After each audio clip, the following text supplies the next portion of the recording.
how many Palestinians, including Hamas terrorists, have you so far killed? We know that we've killed thousands of terrorists.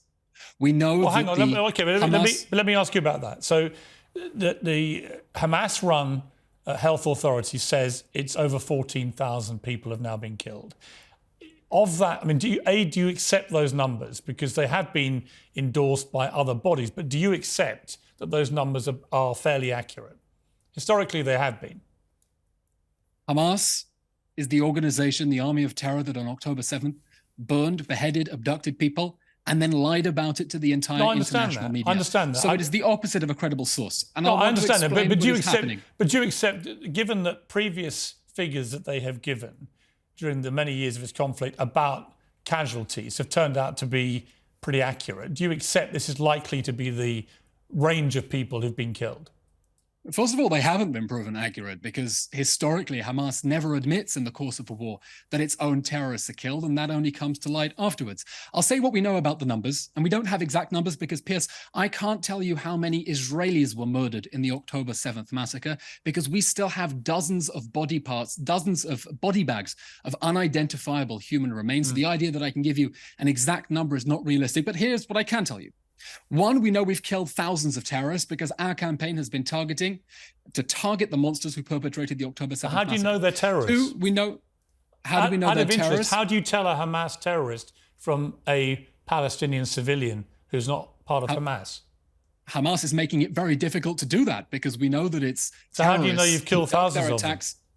Because we know who we are targeting. We are targeting on the basis of precise intelligence. This isn't an indiscriminate bombardment as many would like to paint it. Hamas knows that we do not target civilians. It seems to know that better than some in the West. That's why, for example, we recently declassified an intercepted phone call of Islamic Jihad terrorists talking about transporting an anti-tank missile in a baby's pram because they know perfectly well that Israel is trying to target the terrorists and not the civilians. Okay, but here's my problem with this, is that by your own admission, you don't know how many Hamas terrorists, and I categorise people who belong to the Hamas organisation as terrorists, just for clarity. But you don't actually know, do you, how many of them you've killed?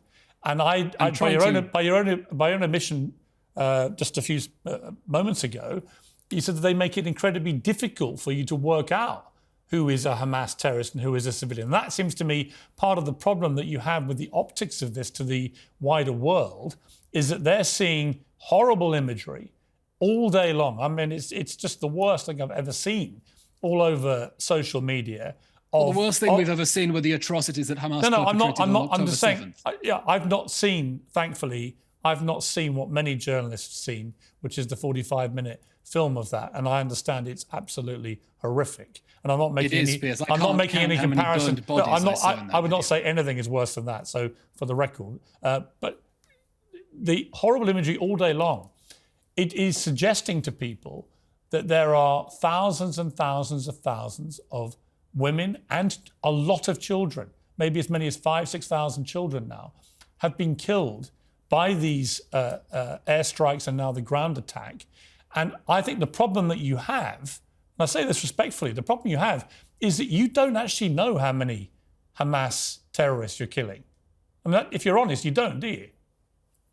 Here's the sad fact is, everyone who has been killed in the Gaza Strip in the last month and a half would still be alive if Hamas had not launched this war with the October 7th massacre and then fought out of densely populated civilian areas that it has done its darndest to prevent people from evacuating in order to get to safety while we try to get them to safety. But I want to say something about the civilian casualties because I think this is important. We know that we've killed thousands of terrorists.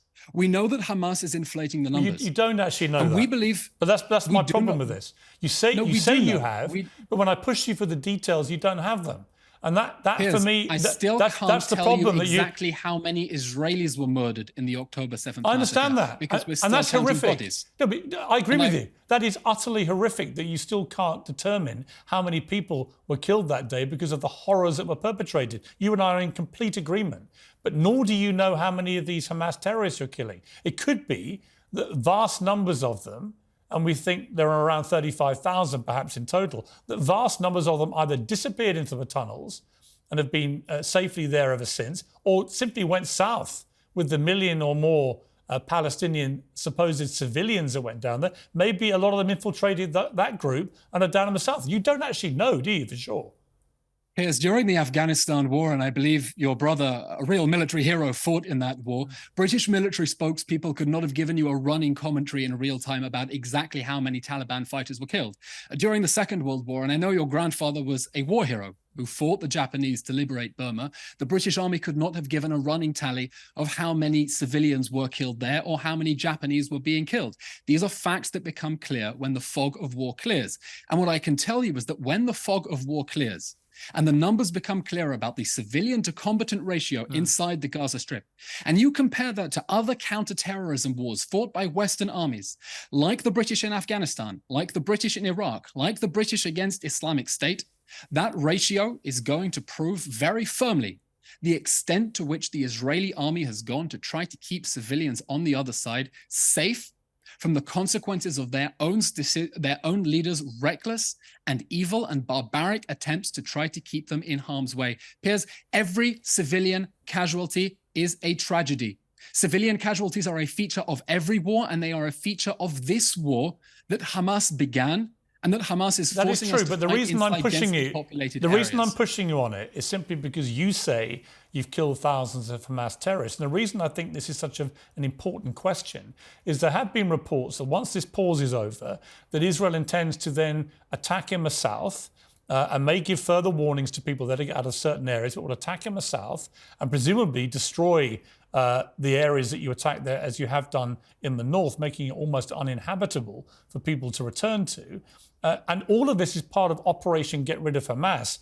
But if the world doesn't know how much of Hamas you're getting rid of, but only sees day after day, hour after hour, images of children dead, women dead, innocent civilians caught up in this, then I think the global support for Israel is going to dissipate very quickly. That's why it's really important, I think, for Israel to be able to demonstrate to people that your mission is being accomplished. Because, otherwise you could be here in 6 months, a year, and the civilian death toll in Gaza could be over 100,000.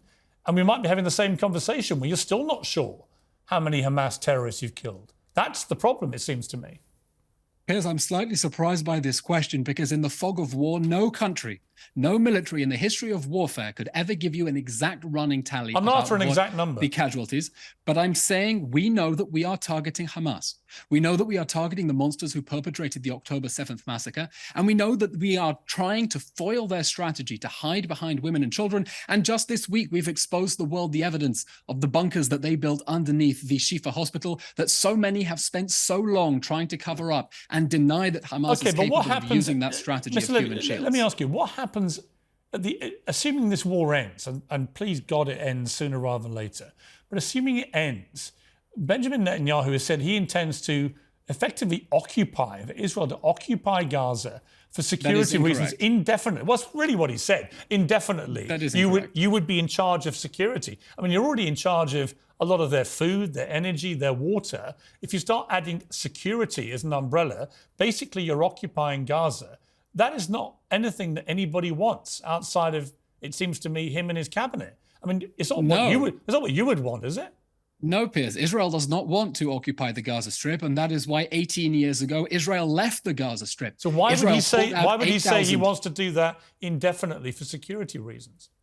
Because the sad fact is, the Prime Minister has said, we do not want to occupy Gaza. To say that the Prime Minister said that is simply false. He said Israel will have to, for some period, to exercise security control to prevent that area from being demilitarized, just as President Biden said in his own column in the Washington Post that there will have to be interim security arrangements. How do you do that? We're going to have to prevent smuggling of any weapons inside the Gaza Strip after we have totally destroyed the Hamas terror infrastructure. Piers, in the years that Israel has been out of the Gaza Strip, all that concrete that went into Gaza and was supposed to build people's houses went into tunnels. All those pipes that were supposed to go into water pipes, Hamas dug them out and then filmed propaganda videos of them turning those water pipes into rockets and shooting them at Israel. And that is what we have to prevent to stop this happening again.